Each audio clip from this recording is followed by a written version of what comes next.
नमस्कार, my self doctor K S Meena, department of chemistry, MLV government college Bhilwara. आज का हमारा टॉपिक है हीट ऑफ न्यूट्रलाइजेशन।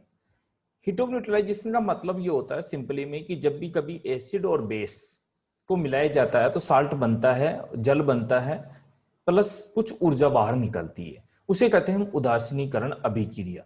अब यहां पर अगर हम थर्मोडायनेमिक्स के परिप्रेक्ष्य में बात कर रहे हैं तो जब भी अम्ल और क्षार को मिलाया जाएगा, माने एसिड बेस को मिलाया जाता है, तो उनकी जलीय विलयन में कुछ उष्मा बाहर निकलती है। उस उष्मा को हम बोलते हैं उदासीनीकरण उष्मा। तो 1 ग्राम तुल्यांक अम्ल और 1 ग्राम तुल्यांक क्षार जब तनु विलयन में पूर्ण उदासीनीकरण करने पर, माने एक दूसरे को उदासीन तब कर देते हैं, तो उत्पन्न उष्मा को उदासीनीकरण उष्मा कहते हैं। जैसे ताप व एक वायुमंडलीय दाब पर 1 ग्राम तुल्यांक द्वारा तनु जलीय विलयन में उदासीनीकरण करने पर उष्मा उत्पन्न होती है। जैसे HCl plus NaOH equal to NaCl और H2O, साथ में जो डेल्टा H0 जो होती है वो -57.2 किलो जूल पर मोल होती है। सामान्य परिस्थितियों में देखिए तो प्रबल अम्ल और प्रबल क्षार में अभिक्रिया संपन्न करवाई जाती है कि उष्मा का मान जो उत्पन्न होता है का मान लगभग समान होता है। जबकि प्रबल अम्ल और प्रबल क्षार में जलीय विलयन जब बनाया जाता है तो वो आयनित अवस्था में मिलते हैं। जैसे HCl है तो H aqueous, Cl aqueous, Na aqueous, OH aqueous, Na plus Cl aqueous state में मिलने के कारण ये अभिक्रिया थोड़ी फास्ट होती है। अतः ताप दाब में किसी भी प्रबल अम्ल और प्रबल क्षार के लिए उदासीन उष्मा का मान लगभग समान होता है, क्योंकि सभी अभिक्रियाओं में अनंत और क्रिया द्वारा जल प्राप्त होता है। इस अभिक्रिया को जल को संभवन उष्मा भी कहा जाता है कि जितनी उष्मा यूज की जाती है वो संभवन उष्मा के बराबर होती है। अतः उदासीनीकरण अभिक्रिया किसी प्रबल अम्ल और दुर्बल क्षार, दुर्बल अम्ल और प्रबल क्षार, दुर्बल अम्ल और दुर्बल क्षार मानी कॉम्बिनेशन हो सकता है प्रबल अम्ल और प्रबल क्षार, और प्रबल दुर्बल, दुर्बल प्रबल, दुर्बल प्रबल जो कॉम्बिनेशन हो सकता है कि जो उदासीन अभिक्रिया का मान होता है वो कम होता जाता है। जैसे जैसे हम दुर्बल प्लस दुर्बल अगर करेंगे तो उदासीनीकरण उष्मा का मान कम प्राप्त होता है। उसका रीजन ये माना जाता है कि वो अनआयनित अवस्था में मिलते हैं, क्योंकि वो आयनित नहीं हो पाते हैं। तो दुर्बल अम्ल दुर्बल क्षार द्वारा जब अभिक्रिया होती है तो आयनन नहीं हो पाता है और उदासीकरण उष्मा कुछ भाग उसमें आयनन करने में खर्च हो जाता है, और अखर्च होने के कारण जो उदासीकरण उष्मा का मान होता है वो बदल जाता है। जैसे एसिटिक एसिड और सोडियम हाइपोक्साइड की प्रबल अभिक्रिया करवाई जाती है। CH3COOH NaPH के साथ अभिक्रिया कराई जाती है। NaOH के साथ अभिक्रिया जाए तो Na इसके साथ जुड़ जाएगा और जल बना लेता है, और -55.23 kilo joule energy delta H enthalpy परिवर्तन होता है। दोनों ही अभी उष्माओं का अंतर दुर्बल अम्ल में आयनन में खर्च हो जाता है। अतः प्रबल अम्ल और दुर्बल क्षार की अभिक्रिया कराई NaOH NH4OH और HCl के ऊपर, तो NH4Cl बन गया और जल बन गया। तो यहाँ पर जो डेल्टा H जो है वो -51.34 किलो जूल पर मोल है। तो दुर्बल अम्ल और दुर्बल क्षार बहुत डाइल्यूट सॉल्यूशन हो गया कि मध्य अभिक्रिया करने उदासीन उष्मा का मान जो आता है वो बहुत ही कम होता है, जिसको कह सकते हैं कि आयनन वो जो ऊर्जा होती है वो सारी की सारी ऊर्जा किसमें आयनन में खर्च हो जाती है।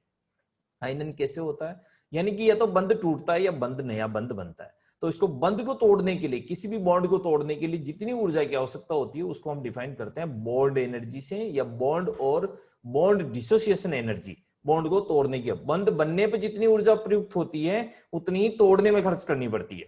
तो बंध वियोजन ऊर्जा और रासायनिक आंकड़ों के द्वारा परिकलन and dissociation energy and calculation of the thermochemical data.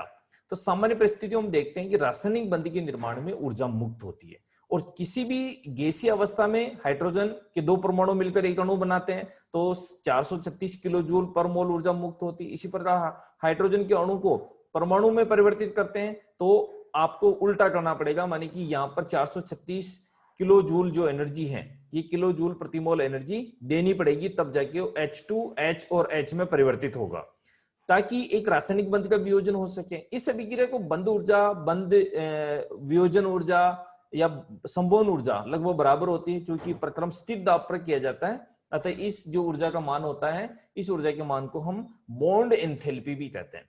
जो स्थिर दाब पर अगर हम संपन्न कर रहे हैं तो उसको स्थिर, इसको बॉन्ड एंथैल्पी, जो बॉन्ड एनर्जी है उसको बॉन्ड एंथैल्पी द्वारा डिनोट कर दे।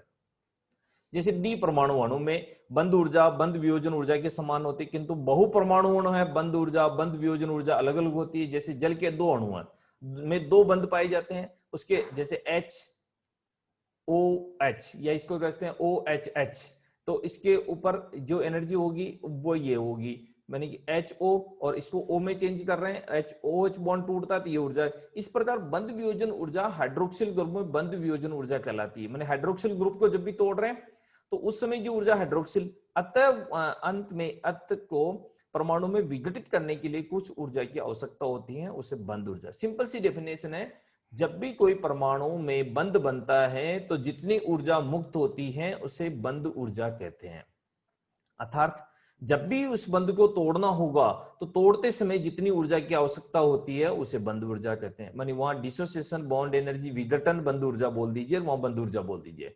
किसी अणु में बंध विशेष को बंध ऊर्जा ज्ञात करने के लिए क्या फॉर्मूला होता है, तो उसके लिए विभिन्न वियोजन पदों में आवश्यक ऊर्जा का औसत परिकलन करते हैं। इस प्रकार जल के अणु में 498 और 430 डिवाइडेड बाई 2 तो 464 किलो जूल पर मोल एनर्जी इसकी बॉन्ड एनर्जी होती है। इसी प्रकार मेथेन में, अमोनिया में, किसी भी प्रकार की बंध की हम कैलकुलेशन करते हैं तो जनरली यही करते हैं, जैसे CH बॉन्ड, NH बॉन्ड, इनकी जो निकाला और 3 से डिवाइड कर दिया तो ये बॉन्ड एनर्जी इसकी। HH के बीच में इतनी होती है, HF कैलकुलेटिव वैल्यू है, HCl के बीच में इतनी, HBr में इतनी, OH में इतनी होती है। तो यानी जैसे जैसे हम देख रहे हैं कि जैसा बंध होगा वैसी उसकी ऊर्जा, जैसे सिंगल बॉन्ड में 138 है लेकिन वो डबल बॉन्ड है 493.7 किलो जूल पर मोल रहेगी। तो जैसे जैसे उसकी चेंज होती जाएगी वैसे वैसे बॉन्ड एनर्जी इस तरह, ये सारे बॉन्ड के लिए जो बॉन्ड एनर्जी या बॉन्ड एंथैल्पी भी मैं कह सकता हूं ये दी जाती है।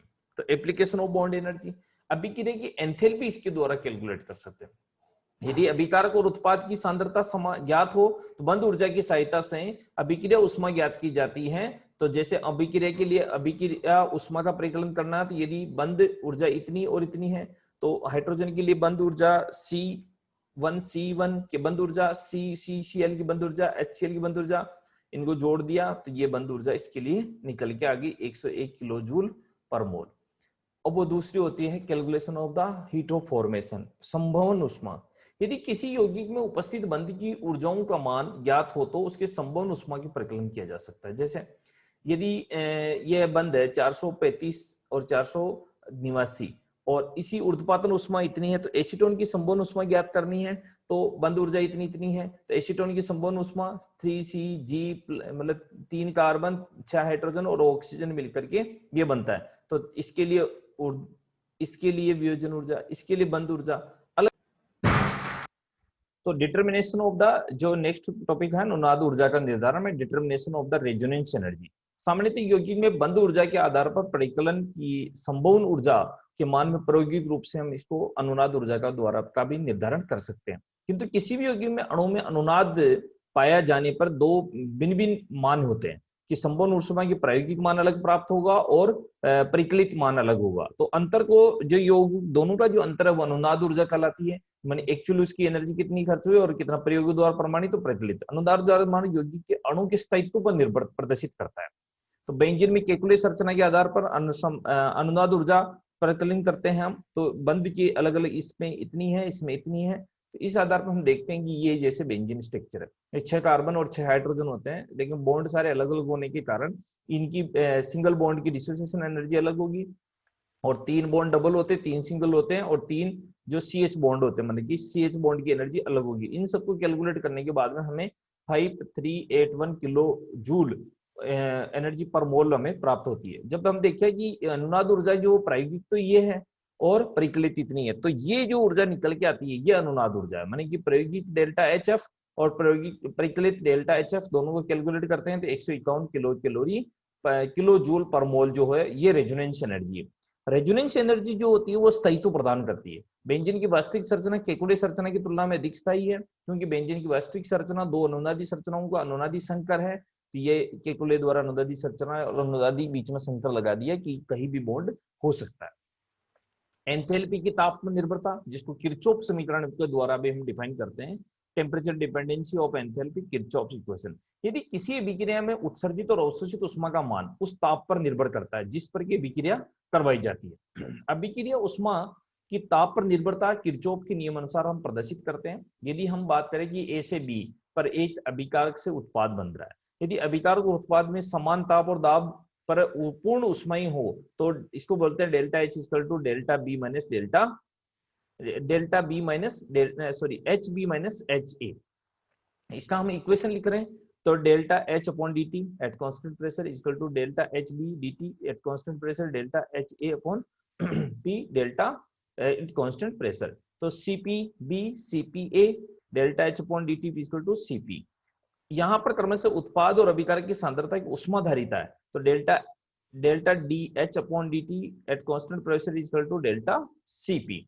यहाँ पर डेल्टा एचपी उत्पाद और अभिकारक की स्थिर दाब पर ऊष्माधारिता के अंतर के बराबर होती है, तो इसको हम किरचॉफ का समीकरण भी कहते हैं। ये जो समीकरण निकल के आता है इसको किरचॉफ का समीकरण। इसमें स्थिर दाब पर ताप परिवर्तन कर अभिक्रिया ऊष्मा में परिवर्तन किया जाता है, इस अभिक्रिया की ऊष्माधारिता में परिवर्तन होता है। मानी delta H two plus delta H one upon T2 minus T1 is equal to delta Cp. Delta H2 minus delta H1 delta Cp is equal to T2 minus T1 delta H2 is equal to delta H1 plus delta Cp T2 minus T1। युक्त अभिक्रिया में स्थिर दाब पर अभिक्रिया कराए जाने पर जो समीकरण प्राप्त हो delta V is equal to 0 होता है, तो delta H is equal to delta E के बराबर हो जाता है। इस समीकरण को हम इस प्रकार भी लिख सकते हैं, delta HE upon dt at constant volume is equal to delta CV। Delta E2 minus E1 upon T2 minus T1 equal to delta CV। इसके ऊपर CV और CB और CA का बीच का मिक्सर है। अतः स्थिर आयतन पर उत्पाद और अभिकारक की ऊष्माधारिता में अंतर आंतरिक ऊर्जा परिवर्तन को दर्शाता है। इसी प्रकार हम देखते हैं delta E2 equal to delta E1 plus delta CV T2 minus T1। उपयुक्त समीकरण में ताप परिवर्तन कर सीमित मान किंतु ताप परास अधिक होने पर, रेंज ताप की रेंज ज्यादा होने पर इसको इस तरह डिनोट करते हैं, Cp equal to alpha plus beta T minus gamma T square. यहाँ पर ये जो स्थिरांक है ये यौगिक की प्रकृति पर निर्भर करते हैं। Cp equal to alpha B minus alpha A, alpha beta B minus beta A T, gamma B minus gamma A T square, अर्थात delta Cp delta alpha plus delta beta T plus gamma T square. ये Kirchhoff का समीकरण का मान अगर हम इसमें रखें तो delta H2 minus H1 equal to T1 से T2 का इंटीग्रेशन इस तरह किया जाता है, तो डेल्टा CpDT के द्वारा इसको सब्स्टिट्यूट करते हैं, तो delta H2 minus H1 T1 से T2 alpha delta alpha plus delta beta T plus delta gamma T square dt। इस इक्वेशन को और एक्सटेंड करके लिखते हैं, delta H2 equal to delta H1 plus delta alpha T2 minus T1 upon 1/2 delta beta T2 square minus T1 square plus 1/3 delta gamma T2 cube minus T1 cube. उक्त समीकरण को Kirchhoff समीकरण कहते हैं। इसकी ताप की सभी परास पर कोई सी भी रेंज में चले जाए उसके ऊपर ये लागू होता है।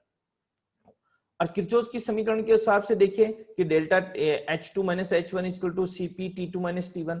यहाँ पर ये देखिए कि उत्पाद में से अभिकारक की ये बाकी निकाल दिया और ये निकल के आता, तो डेल्टा H परास इस तरह से हम कैलकुलेट कर सकते हैं।